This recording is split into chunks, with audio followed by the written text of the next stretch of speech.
sabihin, basta para sa'yo walang di kaya na gawin. Ikaw ang dahilan kung bakit di ako nawalan ng pag-asa. Kaya di ko kakayaan ng kalungkutan ay matamasa. Manatiling matatag, yan lang ang tangi kong sandata sa mga oras na ako ay nawawalan na ng pag-asa. Aking anak, para sa'yo nakahanda to magsakripisyo.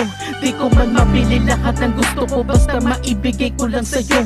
Makita lang kitang masaya, talagang doble na balik sa akin ito.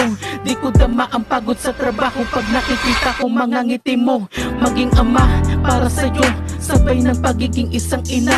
Akin itong pagsasabayin, di ba basta magkasama tayong dalawa. Solong ina, naging ama, saludo po ko sa inyo, di ba?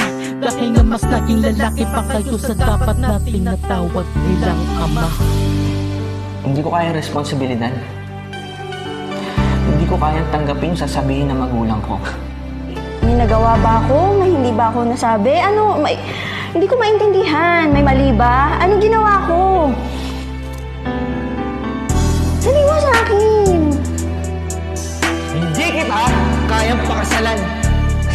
Seryoso ba to? Totoo ba to? Napag-usapan na natin to.